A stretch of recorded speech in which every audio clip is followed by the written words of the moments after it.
네, 여러분 반갑습니다.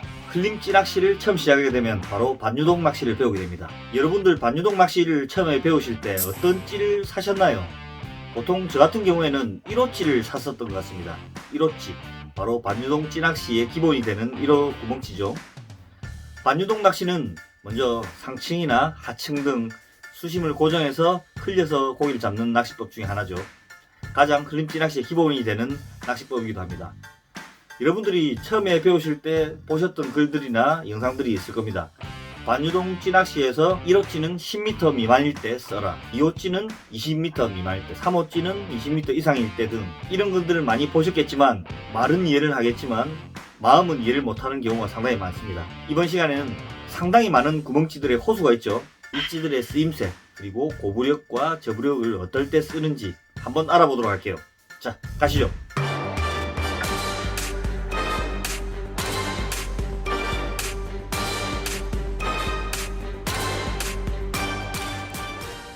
반유동 구멍찌는 기본으로 적게는 비부력의 찌부터 시작해서 많게는 1호, 2호, 3호, 4호, 5호까지 등 다양하게 있습니다. 이 수많은 찌들의 호수는 과연 어떨 때 쓰는 걸까요? 찌낚시의 기본은 바로 1호 낚싯대죠. 그리고 찌낚시의 기본찌는 바로 1호찌입니다. 1호찌는 3.75g이라는 부력을 가진 찌로서 3.75g 이상의 무게가 가해지면 물속으로 이렇게 가라앉는 성질을 가진 찌입니다. 즉 3.75g의 무게를 견딜 수 있는 부력을 가지고 있죠. 하지만 찌는 추 외에도 도래, 목줄, 그리고 바늘, 미끼 등을 들고 있어야 하는 부력을 가지고 있습니다. 그리고 조류가 빠르게 되면 목줄이 들리는 현상을 막아주기 위해서 이렇게 소형 뽕돌을 달아주게 되겠죠. 이 소형 뽕돌까지의 부력을 바로 찌의 여부력이라고 합니다. 모든 찌들은 본 부력 외에 여부력이라는 것을 가지고 있어요. 물론 제작자마다 다르긴 합니다.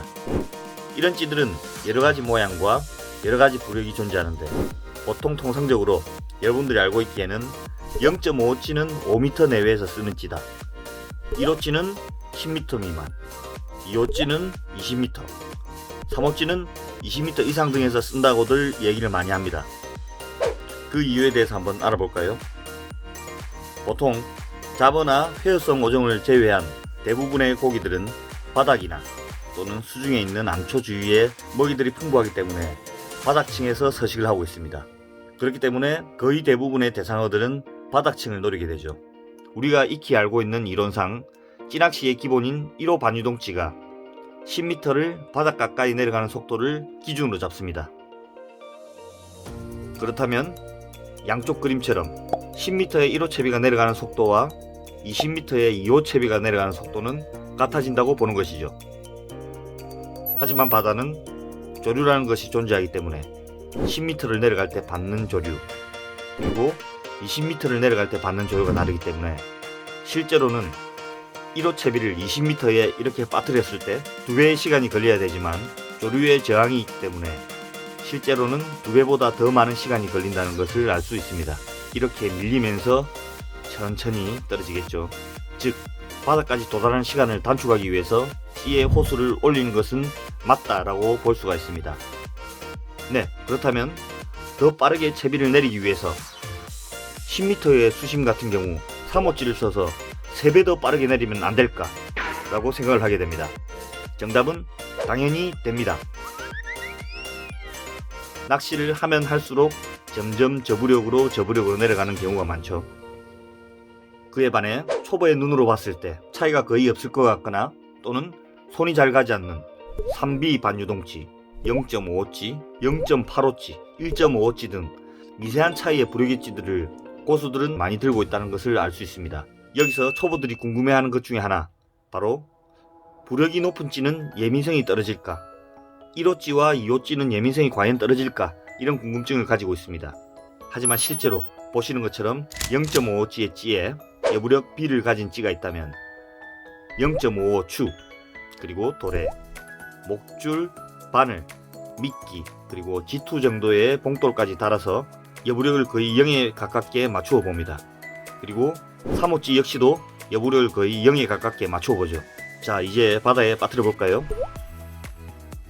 자, 보시는 것 같이 조그만 소형 보고 같은 놈들이 와서 입질을 하더라도 여부력이 0이 됐다면 찌가 빠지는 것은 똑같이 예민하게 반응한다고 볼 수 있습니다.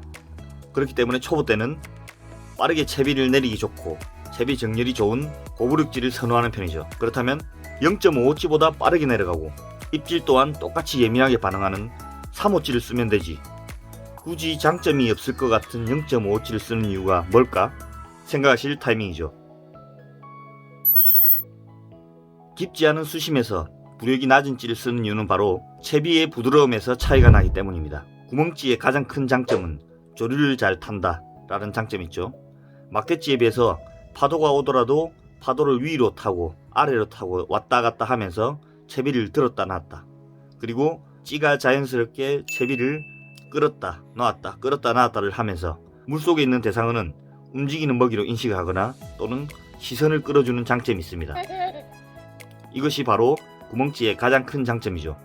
즉, 찌의 입질의 민감도는 여부력에서 결정되지만 채비의 자연스러움은 그와 반대입니다.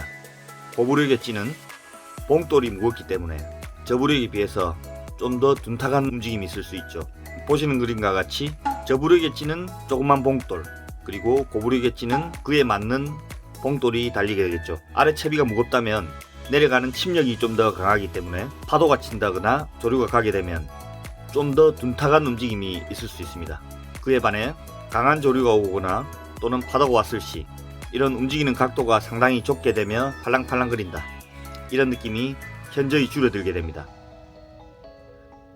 이런 장애물이 나타납니다. 작은 봉돌과 채비는 채비가 가볍기 때문에 자연스럽게 타고 넘거나 부드럽게 넘어가는 것에 비해 고부력 채비는 아래로 내려가는 침력이 상당히 강하기 때문에 자연스럽게 장애물을 넘어가기에는 다소 어려움이 있습니다. 고수가 되면 될수록 미세한 움직임과 조그마한 부력에도 채비의 움직임이 달라질 수 있다는 것을 알고 있기 때문입니다. 하지만 그와 반대인 상황도 있을 수 있죠. 잠시 쉬었다 가죠.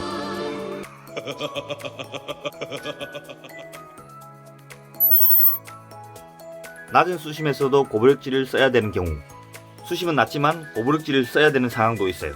낮은 7m 수심을 한번 가져와 보죠. 전유동이 아니더라도 저부력 반유동질을 이용해서 사뿐사뿐 움직이면서 채비를 운영하며 대상어를 노리고 싶었지만 상층에 수많은 잡어가 많은 상황이라면 어떻게 할까요? 채비가 이렇게 사뿐사뿐 내려가다가 바닥까지 가기 전에 찌의 의심도 없이 미끼가 강탈당하는 상황이 생기게 됩니다. 이럴 때 바닥까지 따라가지 않는 잡어의 특성을 이용해서 바로 잡어들이 따라오는 속도보다 더 빠른 고부력질을 이용해서 미끼를 내리는 것이죠. 빠르게 내리면 잡어들은 따라오지 못하고 빨리 포기하게 됩니다. 다른 경우를 보시죠. 수심은 낮지만 조류가 매우 빠른 상황입니다. 비슷한 크기의 찌의 경우 낮은 호수의 찌보다 높은 호수의 찌가 조류에 좀 더 느리게 밀려납니다. 왜 그럴까요? 두 개의 비슷한 크기의 찌가 있다고 가정합시다. 이때 하나는 저부력, 하나는 고부력이에요. 조류가 가게 될 시 저부력찌가 작은 뽕돌을 끌고 가는 속도와 고부력찌가 큰 추를 끌고 가는 속도는 저부력찌보다 고부력찌가 좀 더 천천히 끌고 간다는 것을 알 수가 있습니다. 낮은 호수의 찌는 조류에 의해서 빨리 밀려가면서 봉돌을 끌고 가버리고, 높은 호수의 찌는 봉돌을 끌고 가는 속도가 느리기 때문에 낮은 호수의 찌보다 느리게 흘러가기 때문입니다. 즉 고부력찌는 내가 낚시하는 공간에 조금 더 머물면서 탐색을 할 수 있는 반면에 저부력찌는 너무 빠르게 포인트를 지나쳐 버리기 때문에 공략할 시간이 짧아진다, 이렇게라고 볼 수 있죠. 마지막 상황은 아무리 수심이 낮더라도 지상에서 바람이 많은 경우가 있죠. 어떤 좋은 기술이 있더라도 채비가 내려가는 것을 바람이 방해하기 때문에 저부력 채비의 가벼운 무게가 아래로 내려가기에는 역부족이기 때문이죠.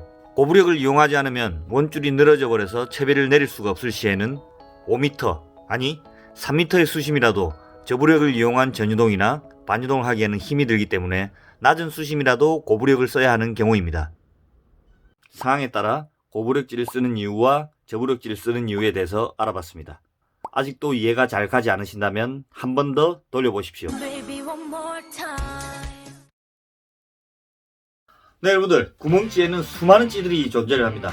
초보 때는 이 수많은 찌들이 어떻게 쓰이는지, 어떨 때 장점이 있는지, 이건 왜 쓰지 등 엄청나게 궁금한 것들이 많이 있습니다. 물론 저 역시도 예전에 낚시를 할 때 1호찌를 여부력을 0으로 만들고 3호찌도 여부력을 0으로 만들면 똑같지 않을까 라는 생각을 많이 했었어요.